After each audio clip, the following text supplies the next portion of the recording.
Welcome to the orientation session for English 251 at Calhoun Community College in Decatur, Alabama. My name is Dr. Calatrello, also known as Dr. C. I'm here on the Decatur campus at Calhoun Community College. I'm super excited about this semester, guys. I'm not lying. And I'm really looking forward to working with you as we go through this survey course of the first half of American literature. Again, I'm on the Decatur campus. My office is in Harris Hall, 354. I'd love to meet you if you're on campus ever. I'd love to be able to put a face with your name, so feel free to swing by. My phone number is here for you. This will ring my office. I'm not always in my office, obviously. I don't live here. I have a home. So if you want to leave a message here for me, I'm always good about getting back. Also, you could email me. You see my email here, stephen.calatrello@calhoun.edu. And this is a picture of me taken one glorious evening on the Appalachian Trail. I've just got a couple slides I want to run through with you. Not going to take a lot of time. The first one, though, deals with the prerequisite for English 251. A prerequisite is a course that a student must take and complete successfully before enrolling in another course. And so English 251 does have a prerequisite, and that prerequisite is that students need to have completed English 102 with the grade of C or better. Guys, look, I'm super excited about this semester for a lot of reasons, not the least of which is that I'm going to save you some money this semester. I'm pleased to announce that I'm using what's called an open access textbook, which means precisely that. The access to the textbook is open and free for all students. The textbook is called Becoming America, an exploration of American literature from pre-colonial to post-revolution. It's volume 1. You can see that this is a traditional textbook. You're going to have an option this semester, so you can either purchase the book, the physical traditional bound book from Amazon, and I'll provide a link to that for you in the course, or you can simply download the PDF of the textbook, which I will likewise make available to you in the course. I have the course organized in such a way that as you work your way through the learning units, I have created links for you that will open the textbook for you to the exact page that I want you to begin reading at. So it's up to you how you want to interact with this textbook. You could buy the traditional book. I think it's like $25 on Amazon. Again, or you could use the links that I provide you in the course, or it may be that you want to download the PDF onto your own tablet, your iPad, and interact with it that way. The advantage to doing that, I think, might be that you could use like a highlight function, or if you want to take notes on your iPad, the PDF download would be a nice option for that. But this is big for us because you know how textbooks are. They're extraordinarily expensive. And I think the Norton Anthology, which is what we've gone to in some of the other classes, would probably cost you about $100. So if you'd like to just give me a big shout out and say, Dr. Calatrello, you're the best, my ears are open. Okay, so the other text that you see here, Diana Hacker's A Writer's Reference, is a handbook that some of you may have used in English 101 or English 102. I'm not going to assign any particular reading out of the handbook. It's just good for students to have a handbook, particularly when you're writing an essay, and it may be that you need to review some particulars, maybe about MLA format, or you might have a grammar or punctuation question. And so if you don't have Hacker's handbook, it might be worth investing in it. I always tell students that really out of all the textbooks that you buy and are tempted to sell back, that Hacker handbook is really good to hang on to, because you're going to, as a student, you're just going to have opportunities to use it. And not only that, even when you get into your jobs, if you're writing anything for your employer, it's just good to have a desk copy of a good handbook. So obviously you need to have, reliable internet access if you're taking a web-based course, right? Also Microsoft Word. It's good to have some familiarity with it. And of course you have access to Microsoft Word. The college makes that available free as part of the Office 365 bundle, free to all college students. Hey, the good news is you're already getting started because you are in the Getting Started Learning Unit right now. I want you to make sure that you really do read that syllabus that's provided to you thoroughly and familiarize yourself with the course objectives, the grading plan, and other policies and processes. The syllabus is really our map for the semester, and so many questions that I often get from students are already answered for them in the syllabus. Obviously, ask questions when you have them. If you use the discussion board to ask questions, like in the general course questions section of our discussion board, that's great because I can answer it for you there, and then all students have the ability and the benefit of reading my reply. Because if you have a question, it's highly likely that other students have the same question as well. Also in this learning unit, you want to make sure that you do the discussion board post. It's just a little brief icebreaker sort of introduction. And then finally, you want to make sure that you take the syllabus quiz. And this Getting Started Learning Unit is usually due within the first week of a particular semester. Make sure that you do the discussion board post and the syllabus quiz before the deadline for this learning unit, because I have to report attendance during this first week of the term. And particularly if you're a financial aid recipient, you don't want to get dropped from a course for non-attendance. And the way we're taking attendance in this course is by completing everything in this Getting Started Learning Unit. I just want to give you sort of a high-pass course overview. In this course, students will complete 4 learning units or learning modules. Each module may consist of the following: reading assignments, video lectures, a lot like this, journal entries, a few quizzes along the way, and an exam. So the due dates for the learning modules are posted on the Blackboard calendar and also within the portal to the learning unit on our course content page. Okay? Due dates are the last day work for that module is accepted. Okay? So all the work that we will do is completed online. There is no extra credit. And again, see the syllabus for further policies, guidelines, and answers to questions that you may have. Drill down a little deeper and get a little more specific with respect to the course review. Here are some things that you can expect this semester. It's a literature course, so there are going to be lots of reading assignments for you to complete. And I would encourage you to really try to interact with your textbook in a meaningful way and be what we call an active reader, which means that you don't just kind of passively read the text, but rather you interact with it and you highlight portions that you find significant, that you find interesting, or maybe that you have questions about. Okay, but there's going to be a lot of reading.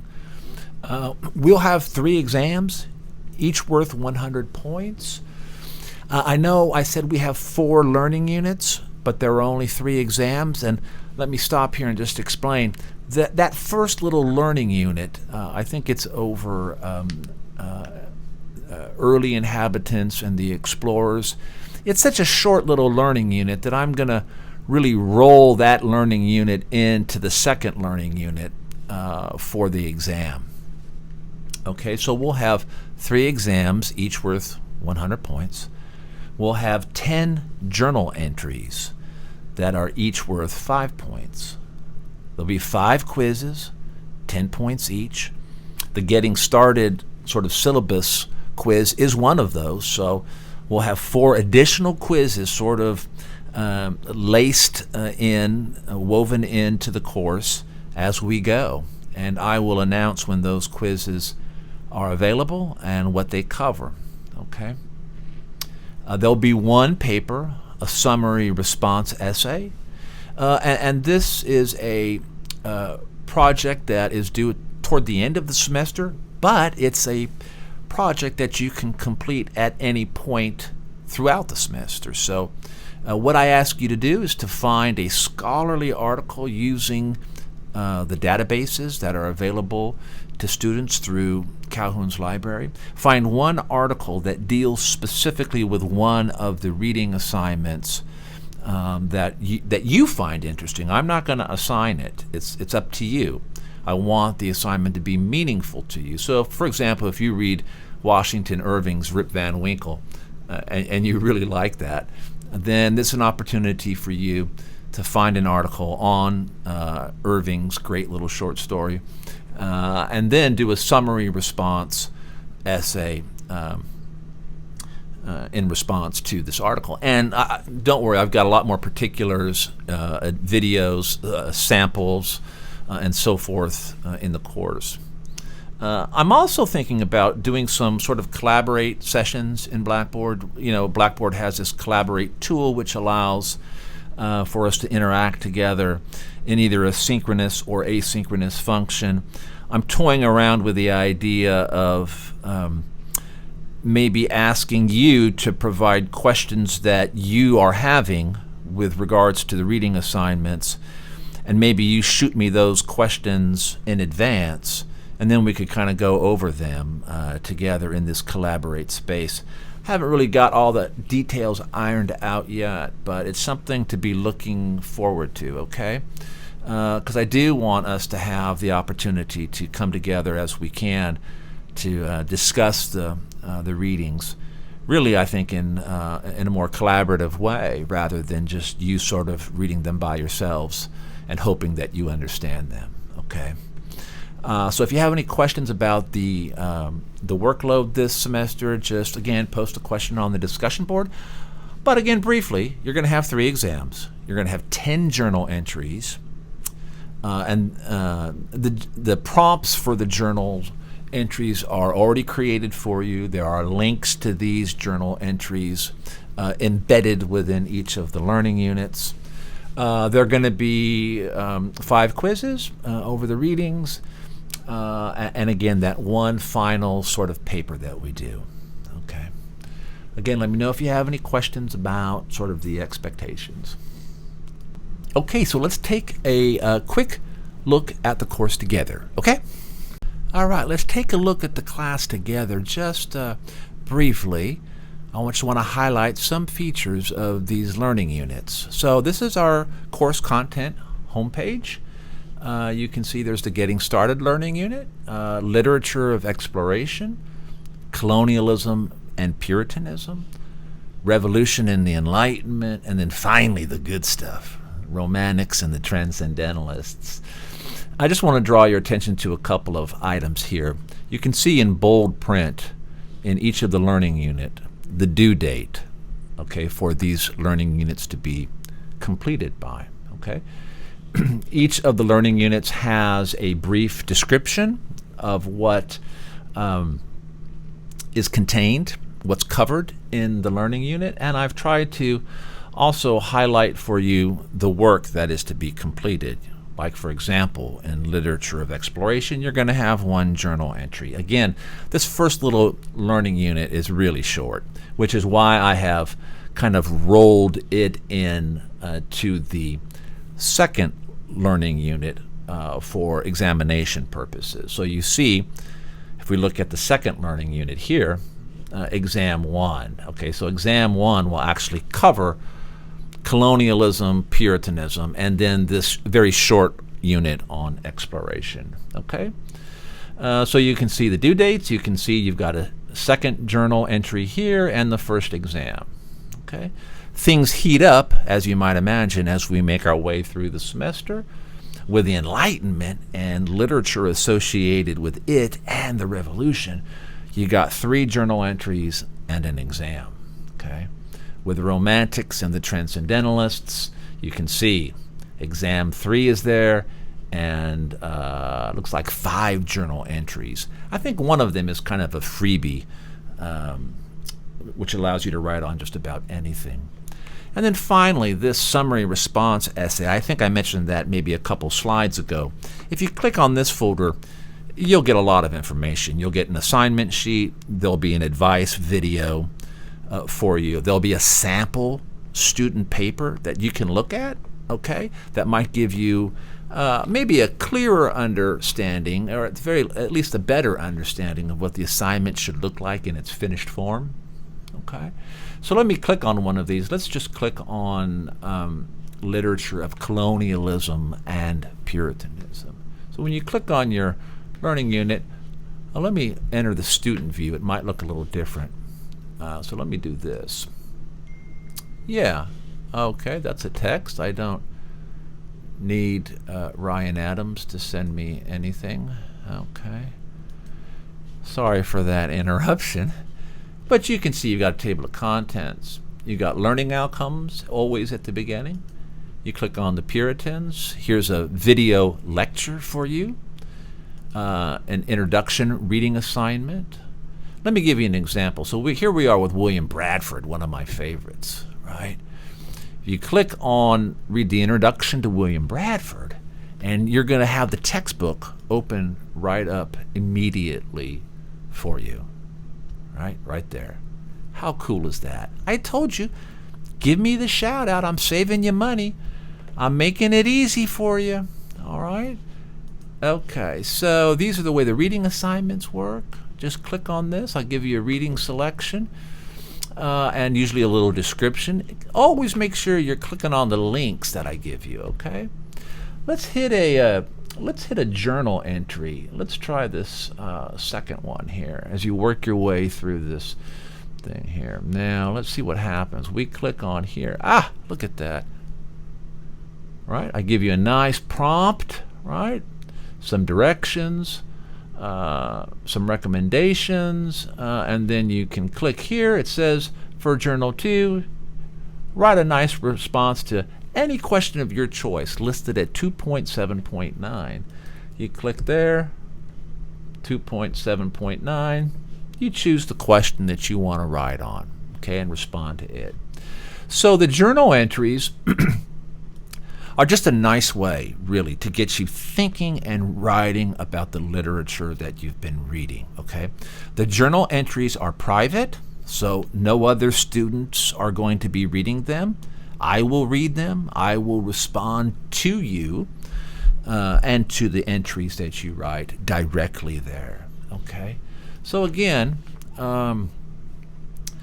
this is what you might expect. This is the way the course is organized. So we've got 4 substantial learning units or literature-based learning units, and again, one resource here for you that deals specifically with the assignment that's due at the end of the term. I can't encourage you enough, really, to do this early, okay? This is just a quick tip from me, because if you look at this last unit, the Romantics and the Transcendentalists, it's pretty loaded up with a lot of work. You got those journal entries, you've got an exam, and you've got a pretty long reading assignment in there. You're going to be reading the narrative of Frederick Douglass, which is extraordinarily interesting. One of the first slave narratives. Douglass escapes escapes slavery, really, and to his freedom, and his autobiography is just, it's a classic. Anyway, I'm digressing, I'm sorry. But my point is this, is that you got a lot of work here toward the end of the semester. So if you can knock out this assignment early on, even if you find something that we've read along the way that you're interested in. But here's another tip too. Go ahead and take a peek now at the reading that we're going to be doing in the Romantics and the Transcendentalists, because there's just a lot of good stuff there, because quite frankly, that's where the literature gets better. So you might want to click in there and find something that you find interesting. And then work the summary response essay in sort of a predictive way before we actually get there, if that makes sense. You locate, like I mentioned earlier, it may be Washington Irving's great little story, Rip Van Winkle, that you fancy, and then you find the article and do that. Okay, so these are pretty intuitive links. Announcements, obviously, our collaborate space here. Have a discussion board for opportunities to discuss things. I think you've got, again, a direct link to each of your journals is right here as well. But again, I point you to those journal prompts from within the learning units, place for you to keep track of your grades, place for you to evaluate the course. I really want you to evaluate the course too, because I like the feedback. I particularly like comments. Obviously I'm more interested in words than I am numbers. That's why I don't teach math. Okay, so I think this should probably give you a pretty good idea of how what the course looks like and how the learning units are navigable. If you have any questions, though, again, don't be afraid to ask them. Okay. Look, questions are normal, especially when reading and discussing literature. So please ask them. Okay, use that discussion board as a resource and as a tool to post questions and to look for answers to questions that you might have. Everyone benefits that way. Also want to, again, reiterate the syllabus. Make sure that you read that syllabus thoroughly, because, again, I can't tell you how many questions I get a semester where I find myself always hitting the reply button and writing, see the syllabus. Okay, so a lot of the questions that you have are going to be answered there. If they're not, again, always feel free and comfortable to reach out to me. I'm glad to be here as a resource. I'm glad to help facilitate this journey that we're going to be on. It's going to be exciting. It's going to be challenging at times, but I think I've been doing this a long time, and I think that there's something here for everybody in this class, which is one of the reasons why I love teaching American literature as much as I do. Of course, I always love being in the classroom, right? Far more than an online medium that we have. But I think particularly with the way the world is right now, I'm really grateful that we have the technology that we do, that we're able to continue working on and making progress through our academic courses. Okay? Listen, we'll see you soon. We'll see you online, and stay healthy out there.